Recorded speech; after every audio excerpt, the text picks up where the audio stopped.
ഒരു കാര്യം ഞാൻ എൻ്റെ പ്രസംഗം കേൾക്കുന്ന സുഹൃത്തുക്കളോട് ചോദിക്കുകയാണ്. 9 കൊല്ലം ഈ പിണറായി സർക്കാർ കേരളം ഭരിച്ചല്ലോ അല്ലേ?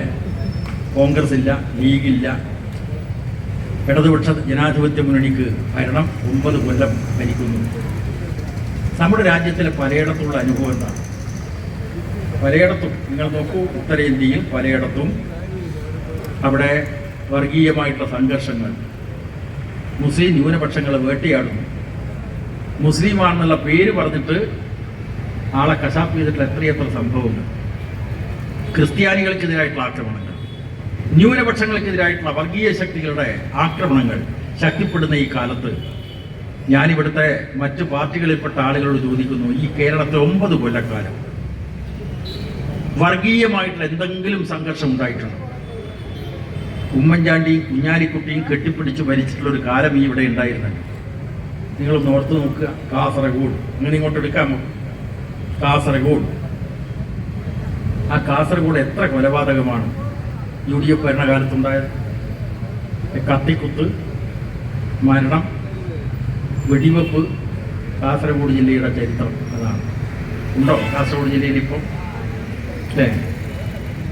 കാസർഗോഡ് ജില്ലയിൽ ഈ 9 വർഷക്കാലം എന്തെങ്കിലും ഒരു വർഗീയ സംഘർഷം ഉണ്ടായിട്ടുണ്ടോ? ഇങ്ങോട്ടെടുത്താൽ കോഴിക്കോട്, അവിടെയാണല്ലോ ഞെട്ടിപ്പിക്കുന്ന സംഭവം ഉണ്ടായത്. ആദർശ ധീരനായിട്ടുള്ള AK ആന്റണി കേരളം ഭരിക്കുന്ന ഘട്ടത്തിൽ കുഞ്ഞാലിക്കുട്ടി മന്ത്രി അല്ലേ? അപ്പോഴല്ലേ മാറാട് കലാപം. നിങ്ങളൊന്ന് ഓർത്തു നോക്കുക, എന്തായിരുന്നു മാറാട് കലാപം? ഒരു പുതുവർഷ പുലരി, തലേ ദിവസം ഒരു വാർഷികാഘോഷം, സംഘർഷം തുടങ്ങി.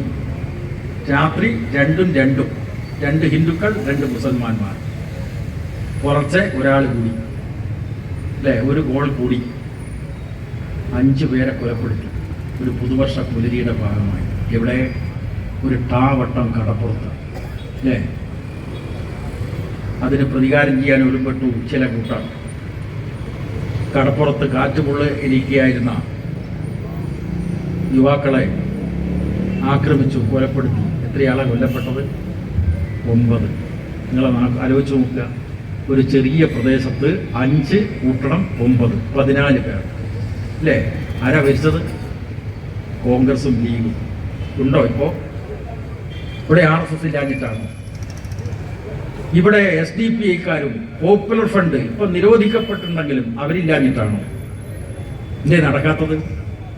ഒരു ഗവൺമെന്റിന്റെ ഇച്ഛാശക്തി ആണ്, ഗവൺമെന്റിന്റെ സംവിധാനം.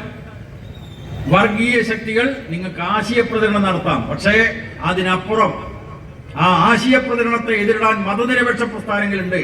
അതിനപ്പുറം മുന്നോട്ട് പോയാൽ നിങ്ങളെ തടഞ്ഞു നിർത്താൻ, നിങ്ങളെ പിടിച്ചു കെട്ടാനുള്ളൊരു ശക്തി, ഭരണകൂട ശക്തി ഇവിടെ ഉണ്ട്.